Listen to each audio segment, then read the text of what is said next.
où on va parler comment être un disciple. On va voir quelques guérisons aussi des gens qui ne pouvaient pas sentir du tout. Oui. Et soudainement, Dieu leur a ouvert pour qu'ils puissent sentir. Oui. Et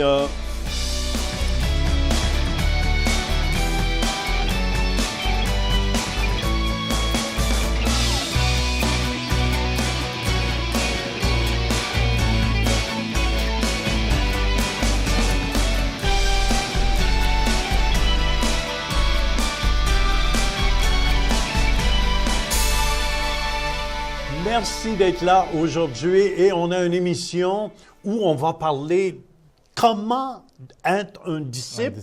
On va voir quelques guérisons aussi des gens qui ne pouvaient pas sentir du tout. Oui. Et soudainement, Dieu leur a ouvert pour qu'ils puissent sentir. Oui. Et j'aimerais parler, vous savez, les gens, des fois, ils nous voient à la télévision, ils pensent que tout est rose, on n'a jamais de difficultés. Mais il y a un prix à payer. Vous savez, les gens ne réalisent pas des fois qu'on a un prix à payer. Oui. Tu as dû payer un prix, Pasteur Denis, un jour pour étudier. Oui, écoute, quitter la famille, sortir du pays, aller dans un autre pays. J'ai étudié en Angleterre très jeune, je suis parti, laissant derrière la famille, laissant derrière les amis. Et tu te fais arracher d'une culture, tu apprends une nouvelle langue, l'anglais, en tout cas, beaucoup de choses en même temps, juste pour apprendre de Dieu. Apprendre de Dieu. Et de là, maintenant, sortir de là, venir au Canada, un pays qui coule le lait et le miel et la neige, je me disais, mais qu'est-ce que je viens faire dans ce pays? Mais c'est toute une combinaison où tu dis, OK Seigneur, je suis prêt à payer le prix. Et Pasteur Jean, tant que les gens ne voient pas les marques dans tes mains, que tu es mort ressuscité, ils ne croient pas à ton message. Il faut que les gens voient combien Dieu t'a fait sortir, d'où tu es sorti pour qu'ils croient à ton message. Et c'est un prix à payer des fois. Les gens ne réalisent pas. Même moi, quand je suis venu au Seigneur, vous savez, mon désir, c'était d'être millionnaire avant l'âge de 30 ans.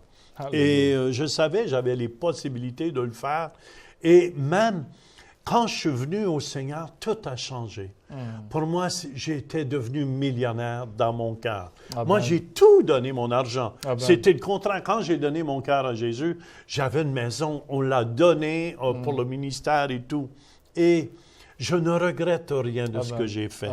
Et même, juste pour vous dire, avant d'aller à plein temps dans le ministère, on m'a offert, c'était les sœurs grises à ce moment-là, de la région m'avait offert, il voulait m'avoir pour m'instruire pour devenir le directeur général de l'hôpital général d'Ottawa. Et il m'avait demandé 1 an de mon temps et je commençais avec un très bon salaire. Mais l'appel de Dieu était plus grand que moi. J'aurais fait des bons salaires, c'est vrai.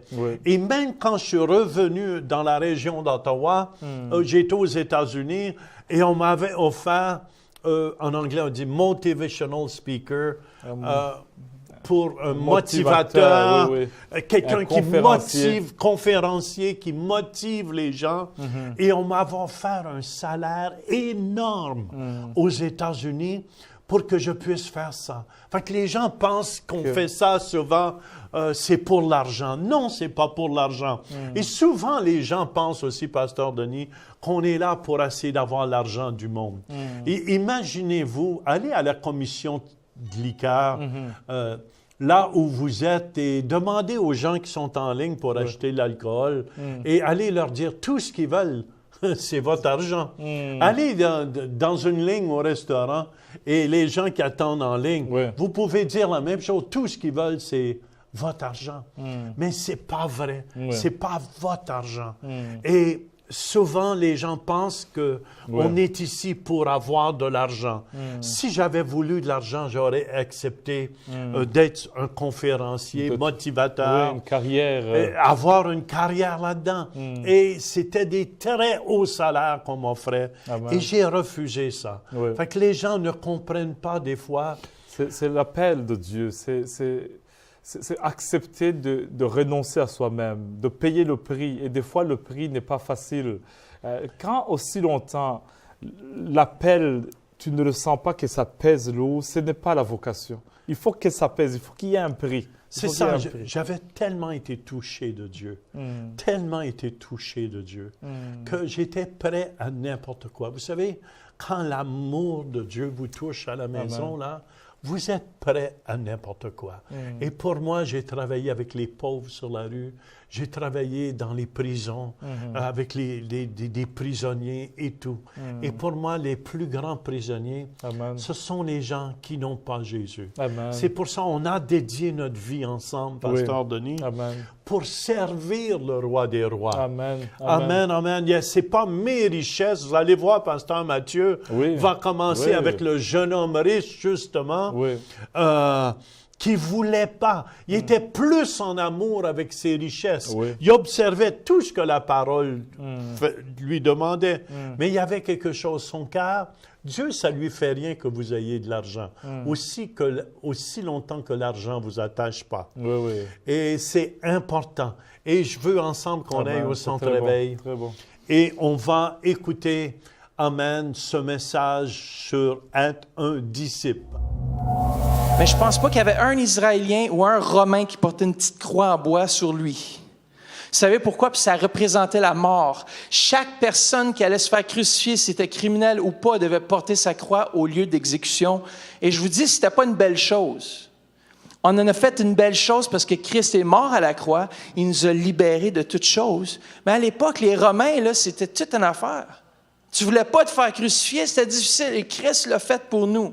Alors qu'il se charge de sa croix et qu'il la porte dans le sens à son lieu de mort. Il y a un cheminement à faire avec la croix, les choses que Dieu te demande de venir crucifier, et ça, c'est aller jusqu'à toi-même sur l'autel. Quelles sont les choses qui nous empêchent d'avancer? Dieu va te demander, c'est ça que je veux. Christ a l'art de faire en sorte qu'il va chercher ce qu'il désire de nous. Et qu'il marche sur les traces de mes pas. Ceci veut dire que le sentier est déjà tracé. En effet, celui qui est préoccupé de sauver sa vie d'ici-bas perdra sa vie véritable. Mais celui qui acceptera de perdre sa vie ici-bas par amour pour moi trouvera la vraie vie. Souvent, le problème, c'est que des fois, on regarde ce que Dieu nous demande de faire, puis on se dit c'est trop difficile. Mais je peux vous dire que si Dieu vous connaît plus que toute autre chose au monde, et vous savez, il y a souvent dans ma vie, lorsque Dieu a dit, tu arrêtes de faire ça, puis tu fais cela. Et ça ne faisait aucun sens à ma logique parce que je pensais être dans la bonne direction. Un exemple concret, c'est quand j'étais jeune, on avait un band. Et j'avais 3 guitares, j'avais un ampli qui valait 3000 pièces, puis j'avais tout l'équipement, j'avais 3 guitares, puis je voulais me lancer pour faire un band musical et tout ça. Puis Dieu, d'un jour à l'autre, il a dit, tu abandonnes ça. Ça, c'était mon Isaac. Et il a dit, si tu abandonnes pour moi ces choses-là que tu penses être justes, je vais t'en donner d'autres. Le jour va venir où est-ce que je vais intervenir dans ta vie? Et maintenant, je suis en train de terminer mon 2e chant que j'ai enregistré en studio. Et on dirait la réalité de cette parole est maintenant plus vraie que jamais. Mais si je n'avais pas été prêt à payer le prix à l'époque et de faire ce que Dieu me demandait de faire avec ce que moi je pensais être juste, peut-être je ne serais même pas rendu ici aujourd'hui. Lorsqu'on est prêt à payer le prix avec les choses que même peut-être votre ministère, Pasteur Denis, c'est un exemple concret. Il avait son propre ministère. Il n'avait pas besoin de venir ici s'agenouiller pendant 7 ans, nous servir comme il l'a fait. Il a décidé de porter sa croix. Il a dit, je viens m'asseoir, je veux apprendre. Je veux te servir, pasteur. Je veux faire tout ce que tu vas me demander de faire. Je veux être à ton service. Il s'est humilié. Il est venu servir, même pendant que d'autres ne savaient pas ce qu'il faisait. Mais lui, il savait ce qu'il faisait. Il savait que Dieu l'appelait à faire ça et c'était pour lui une mort en sorte. Et regardez, aujourd'hui, il est rendu pasteur de la ville de Québec et je sais qu'il va avoir le succès. Pourquoi? Parce qu'il était capable de mettre côté, de mettre sur l'autel ce qui était le plus cher dans sa vie pour dire, je veux servir et faire la volonté de Dieu dans ma vie. Et combien d'entre nous, on est prêt à dire la même chose? Père, peu importe le coût, je veux te suivre. C'est beau le dire, mais quand Dieu nous demande de le faire, c'est une autre chose complètement différente. Il va toujours demander quelque chose qui coûte parce qu'il veut la première place. Vous savez, c'est quoi qui coûte? C'est ce qui est difficile à abandonner. Ce n'est pas les choses faciles. C'est les choses que vous allez avoir de la misère à laisser aller. Dieu vous demande de le mettre de côté pour lui. Come on. Il y a tellement plus. Le jeune homme riche, il avait accompli la loi. Il était juste. Oui, il avait tout accompli la loi. Et pour lui, dans sa tête, il était juste. Il ne manquait rien. Il dit, Jésus, je veux venir à toi, je veux marcher dans tes pas. Yes! Jésus le regarde et dit, je ne pense pas encore. Oui, je te le dis, j'ai observé la loi. Je dis, je donne à mon prochain, je ne convoite pas la voisine, j'aime Dieu de tout mon cœur, j'aime mon prochain comme moi-même, je ne triche pas sur les commandements de l'Éternel, j'ai suivi la loi, je suis un homme pieux, je donne ma dîme, je fais tout. Jésus se retourne vers lui et dit, il y a encore une chose. Et dans nos vies, souvent, il y a une chose. Quelle est cette une chose qui nous empêche de rentrer, de voir la gloire de Dieu? Et pour ce jeune homme, c'était ses richesses. Parce que les richesses étaient attachées à son cœur et Christ, il sait tellement comment peser les bons boutons pour voir jusqu'à quel point on veut réellement le suivre. Il a dit, prends tous tes biens, vends-les, distribue-les aux pauvres et suis-moi. Le jeune homme riche, attristé par cette parole et cette exigence qui était lourde, dit, ça nous dit qu'il a quitté la présence de Jésus. Et Jésus se tourne vers ses disciples et dit, voyez, c'est difficile pour un homme riche de rentrer dans le royaume de Dieu. Pourquoi? Parce que si tu as quelque chose, tu ne peux pas servir Mammon et servir Dieu en même temps. Tu ne peux pas servir toi-même et servir Dieu en même temps. Il y a quelque chose qui doit céder. Et le plus que c'est vous qui cédez, le plus que vous allez avoir le succès. Le plus qu'on dit, Seigneur, je suis prête à tout faire. Vous savez, le premier jour où vous avez accepté Jésus, on lui donne, Seigneur, je te fais le Seigneur et le Sauveur de ma vie. Wow, c'est facile, ce jour-là, à lever la main, on a la conviction, tout va bien, tout est kosher. Après, on va aller manger un bon McDo, tout va bien. McDo, je sais pas. C'est parce qu'il me donne des fonds pour dire, non, c'est une farce. Ce serait bon, par exemple. Je vais arriver avec l'argent des païens, Jean-Claude, est supposé dans l'Église. Dans l'Église de Jésus. Mais Dieu nous regarde et dit, quel est le prix? Quelle est la une chose qui te retient d'entrer dans ma présence? Quelle est la une chose qui te demande aujourd'hui? Peut-être que ça fait 20 ans qu'il vous a demandé de faire quelque chose et puis ça fait 20 ans que vous traînez dans le désert et il vous demande juste de laisser cette une chose pour le servir. Come on. Regardez dans un des derniers passages, en Luc 14, au verset 26, ça nous dit ceci. « Si quelqu'un vient à moi et n'est pas prêt à renoncer,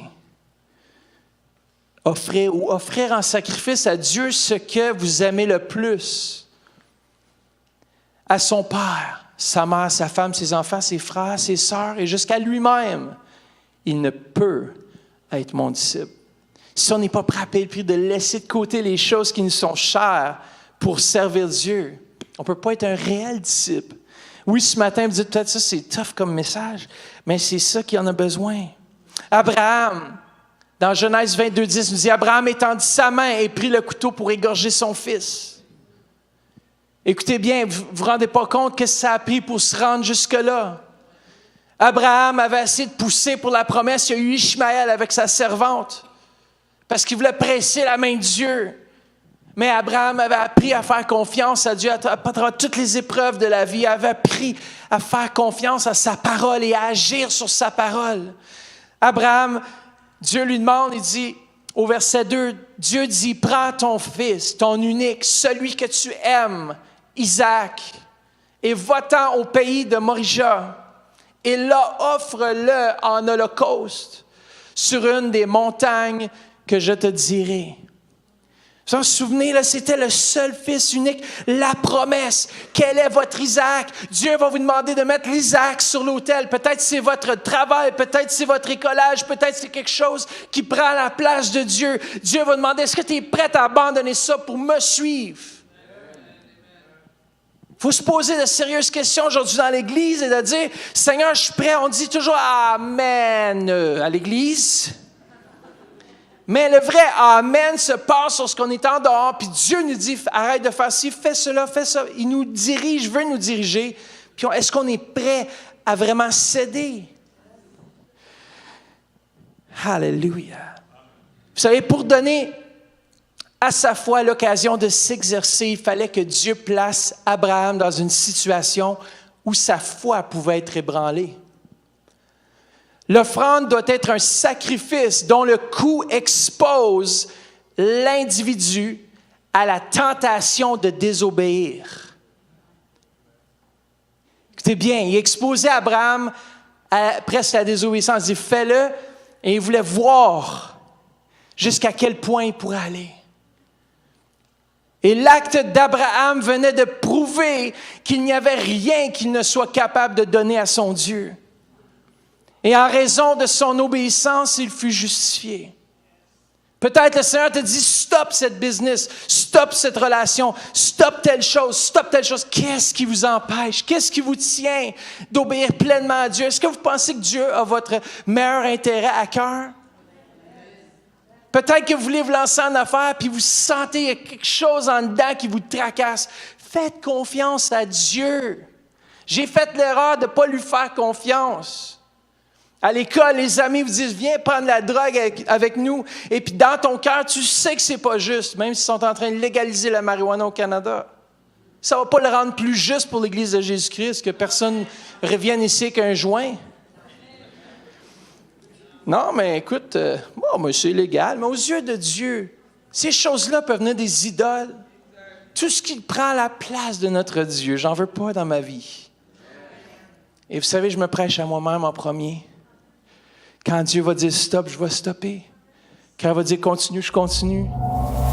Ceux qui ont donné leur cœur à Jésus, Amen, je vous dis, c'est la plus belle des choses, Pasteur Denis. Amen. Il n'y a pas de plus grande richesse que de rencontrer son Créateur, Amen. que de vivre avec le Créateur. Amen. Et quand on est branché avec le Créateur, Pasteur Denis, celui qui nous a créés, la raison pour laquelle on est ici-bas, vous n'êtes pas un accident à la maison. Amen.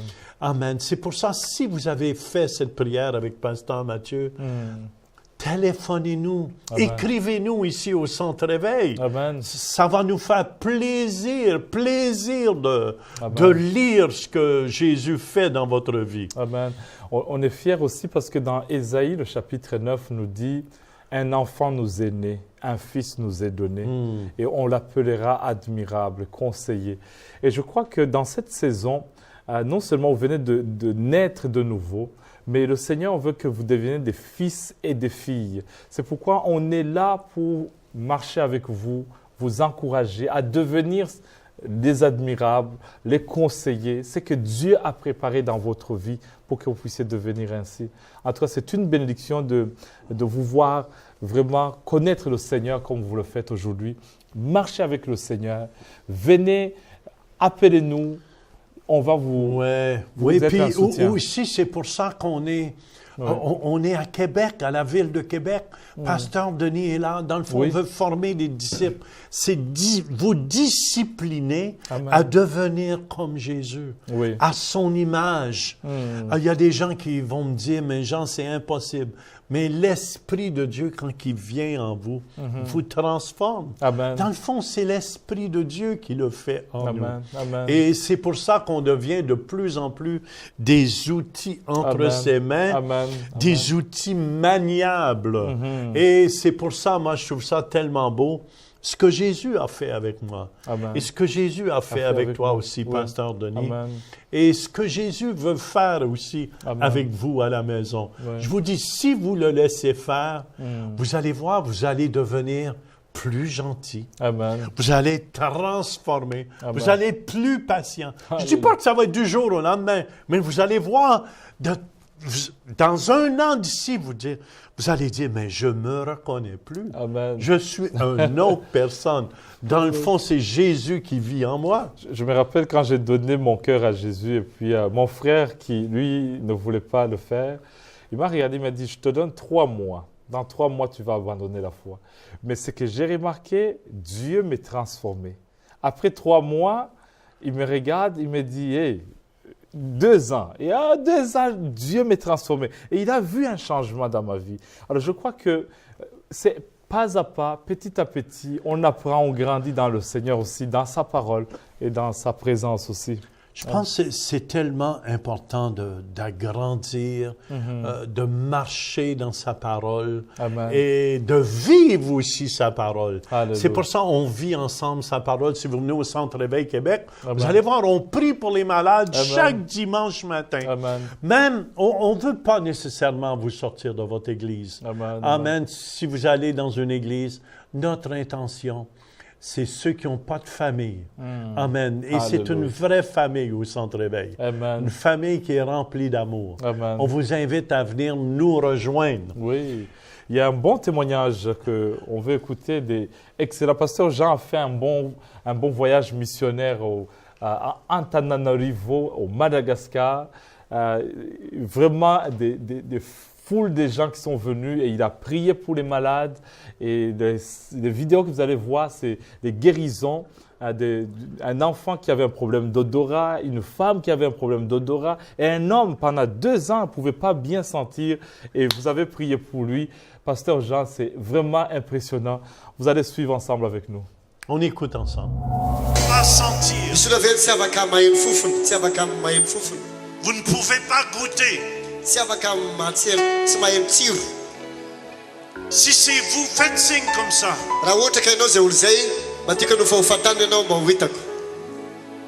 Venez ici tout de suite. Courez. Amen, préparez-vous, sortez du parfum, ça va sentir.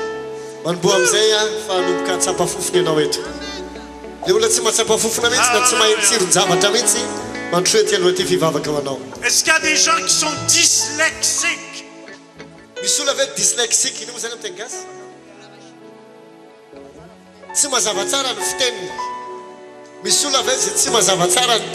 Venez ici aussi. Médicalement, ça ne se guérit pas. Mais Dieu les guérit.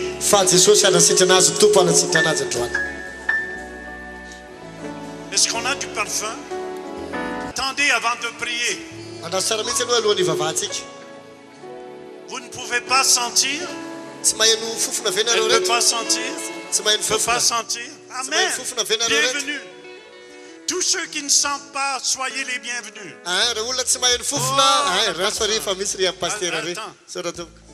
On va faire une prière ensemble. On lève les mains. Jésus est ici. Seigneur, débouche les odorats. Priez sur eux et qu'ils puissent sentir. Oui.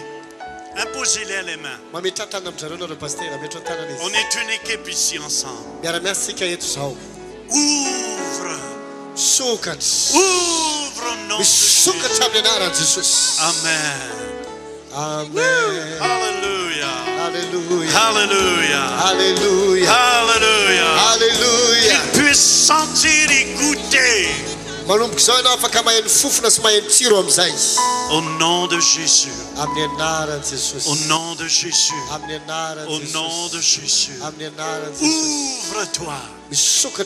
Ouvre-toi. Ouvre-toi. Amen. Amen. Est-ce qu'il y en a qui peuvent sentir?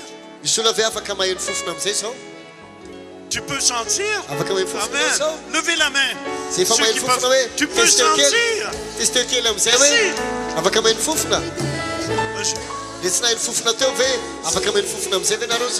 Il peut sentir, elle peut sentir. Alléluia. Alléluia. Viens, je veux ce jeune. On va prendre juste 2, 3 parce que. Faites un autre prière avec lui au nom de Jésus. Viens ici. Qu'est-ce qui se passe? Ahoana? Tenena teny gasy. Tsy maheno fofona. Tsy maheno fofona mihitsy ianao. Il ne peut pas sentir dedans. Et là, est-ce que tu peux sentir? Asao ianao maheno? Oui. Afaka maheno tsara anao zao. Tu peux sentir l'odeur? Afaka maheno fofona ianao.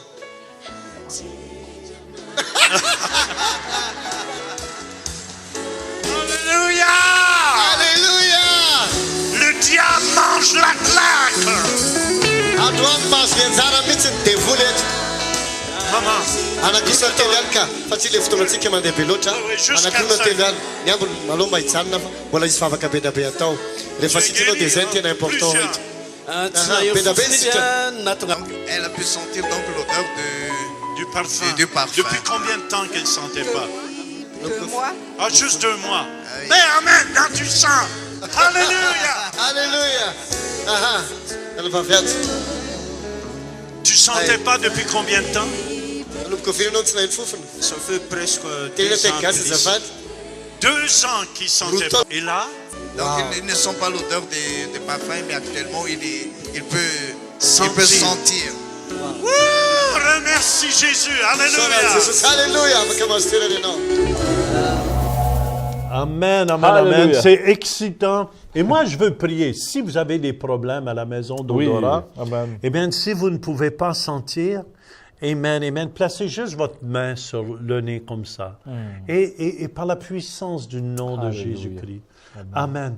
Ce qui vous empêche de sentir, amen, on arrache toute forme de mal Amen. au nom de Jésus. Au nom de Jésus. Et que les narines s'ouvrent à sentir ce qui est bon. Amen. Au nom de Jésus-Christ. Amen. Amen. Prenez du parfum Alléluia. ou prenez quelque chose, sentez et goûtez et voyez combien l'Éternel Est est bon. bon. Amen. Amen. Il Amen. est vivant. Alléluia. Alléluia. Laissez-nous le savoir Amen. en nous écrivant, en nous téléphonant. Ça va nous faire un grand plaisir. Amen. Et ce Jésus, je le découvre, il est de plus en plus vivant. Alléluia. Il est tellement bon. Il est tellement bon. Dites-le avec nous.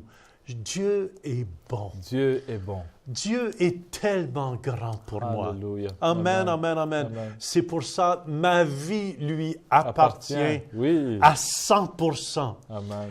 Pasteur Denis, c'est tout le temps que nous avons cette semaine. Oui. On vous dit, gardez patience, aimez le Seigneur. Vous pouvez lui parler en tout temps. Amen. Il est toujours là. Il vous aime, il vous regarde et il vous chérit. Amen. À la prochaine et gardez courage. Visitez le site web centrereveil.com pour participer à nos services en direct.